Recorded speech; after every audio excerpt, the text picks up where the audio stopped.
Assalamualaikum warahmatullahi wabarakatuh. Good morning everyone. Meet again with Miss Tia in Fikih Listen. Solih and Solihah 4th grade, Istanbul. How are you today? I hope you are healthy and happy. On this sunny morning, you must be eager to learn again on MIT YouTube channel. Today, we will study chapter 4 entitled Ihtilam. Are you ready to study now? If you are ready, let's open our lesson today by saying Basmalah. Bismillahirrahmanirrahim. Please watch the video. Baiklah anandaku, pada pembelajaran hari ini kita akan memasuki di bab yang keempat dengan judul Ihtilam. Teman-teman, Allah Subhanahu wa Ta'ala telah menjadikan tidur kita sebagai sarana untuk kita beristirahat, bisa di waktu malam atau juga di waktu siang. Dengan semua aktivitas yang sudah kita lakukan sepanjang hari, tentunya tidur menjadi pelepas lelah kita. Setelah bangun tidur, tentunya kita akan merasa lebih segar dan siap untuk melanjutkan aktivitas kita. Nah teman-teman, terkadang di dalam tidur kita mengalami suatu kejadian di bawah alam sadar kita, baik itu kejadian baik ataupun kejadian buruk. Nah tentunya teman-teman pasti pernah mengalaminya kan? Itu adalah mimpi. Mimpi sering juga disebut sebagai bunga tidur. Nah mimpi juga ada yang disebut dengan ihtilam. Apa itu ihtilam? Ihtilam disebut juga dengan mimpi basah. Mimpi basah atau ihtilam adalah mimpi yang menyebabkan keluarnya air mani sebagai tanda seorang anak sudah balik atau sudah beranjak dewasa. Beberapa ulama menyebutkan bahwa ihtilam adalah keluarnya air mani karena mimpi atau sebab lainnya. Ihtilam tidak hanya dialami oleh anak laki-laki, tetapi anak perempuan pun bisa mengalami mimpi basah. Ihtilam biasanya dialami ketika tidur malam dan biasanya mulai terjadi pada usia 9-13 tahun. Anak-anak yang sudah beranjak dewasa atau sudah balik akan mengalami datangnya mimpi basah dengan begitu saja tanpa mampu mereka tolak. Jadi teman-teman, mimpi basah atau ihtilam adalah hal normal yang akan dialami setiap anak. Tentunya, semua manusia akan mengalami perubahan ya, dari anak-anak menuju dewasa. Dan mimpi basah ini adalah salah satu tanda bahwa anak-anak sudah akan beranjak dewasa. Ihtilam atau mimpi basah yang pertama dialami oleh seorang anak, itu adalah tanda bahwa anak tersebut telah beranjak dewasa atau sudah balik. Namun anak-anak, ada juga anak laki-laki yang tidak pernah mengalami ihtilam atau mimpi basah. Tapi jika anak tersebut walaupun belum mengalami ihtilam dan sudah berusia 15 tahun, maka ia sudah dapat dikatakan balik. Seorang anak yang telah mengalami ihtilam, maka dinyatakan telah balik. Dan anak yang sudah balik, maka termasuk seorang mukalaf. Mukalaf adalah orang yang sudah terkena hukum-hukum, kewajiban, dan larangan-larangan dari Allah Subhanahu wa Ta'ala.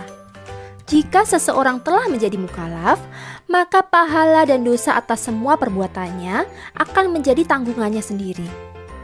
Ini seperti yang terdapat di dalam hadis Rasulullah Shallallahu Alaihi Wasallam. Pena pencatat amal dan dosa itu diangkat dari 3 golongan. Orang tidur hingga ia bangun, anak kecil hingga ia bermimpi basah atau balik, dan orang gila hingga ia berakal. Hadis riwayat Abu Daud. Teman-teman, seperti yang sudah Miss Tia terangkan tadi, bahwa ihtilam juga bisa terjadi pada perempuan. Ini seperti yang terdapat pada hadis Nabi Muhammad Shallallahu Alaihi Wasallam dari Ummu Salamah radhiyallahu anha berkata, Ummu Sulaim datang kepada Rasulullah Shallallahu Alaihi Wasallam dan berkata, "Wahai Rasulullah, sesungguhnya Allah tidak malu dari kebenaran. Apakah seorang perempuan wajib mandi jika ia ihtilam atau mimpi basah?" Beliau bersabda, "Ya, jika ia melihat air." Hadis riwayat Bukhari. Teman-teman, Bila seorang anak, baik itu anak laki-laki maupun anak perempuan mengalami ihtilam, maka ia sedang berhadas besar. Oleh karena itu, hal yang pertama kali harus dilakukan setelah mengalami ihtilam adalah menyucikan diri, yaitu dengan cara mandi wajib atau junub. Mandi wajib atau disebut juga mandi junub merupakan bentuk cara mensucikan diri dari hadas besar. Perbedaan mandi wajib dengan mandi biasa terletak pada niat dan juga rukunnya. Di antara rukun mandi wajib adalah yang pertama, niat. Niat mandi wajib adalah sebagai berikut. Nawaitul ghusla li raf'il hadasil akbari fardhon lillahi ta'ala. Artinya, saya berniat mandi wajib untuk menghilangkan hadas besar fardu karena Allah Ta'ala. Rukun yang kedua adalah mengalirkan air ke seluruh tubuh. Nah teman-teman, masih ingat bagaimana tata cara mandi wajib?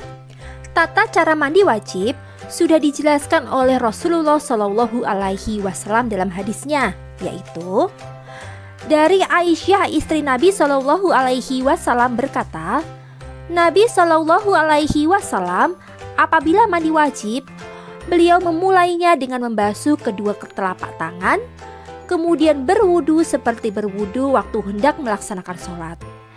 Kemudian memasukkan jari-jarinya ke dalam air, lalu menggosokkannya ke kulit kepala. Kemudian menyiramkan air ke atas kepalanya sebanyak 3 kali dan mengalirkan air ke seluruh badan. Hadis riwayat Bukhari. Dari hadis tersebut, kita dapat mengetahui tentang tata cara mandi wajib sesuai dengan urutan yang tepat. Yang pertama adalah membasuh kedua tangan terlebih dahulu. Berikutnya adalah berwudu. Berwudu seperti cara ketika kita berwudu sewaktu hendak sholat. Dan yang ketiga, menggosokkan jari-jari yang telah dimasukkan ke dalam air ke kulit kepala. Yang keempat, menyiramkan air ke atas kepala sebanyak 3 kali. Dan yang kelima, mengalirkan air ke seluruh badan. Sedangkan sunnah-sunnah yang dapat kita lakukan saat mandi wajib diantaranya adalah yang pertama, membaca basmalah sebelum memulai mandi. Kedua, mendahulukan anggota badan sebelah kanan daripada yang kiri. Dan yang ketiga, lakukan secara berurutan atau tertib. Jadi teman-teman, setelah mengalami ihtilam, berarti kita sudah berhadas besar. Dan kita tidak boleh melakukan ibadah-ibadah seperti sholat, puasa, dan lain sebagainya.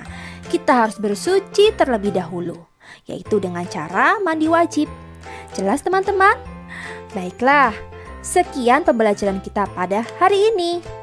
This is the end of our lesson today. Next week, we will continue our lesson and still on chapter 4. Thank you for your attention and let's say hamdalah.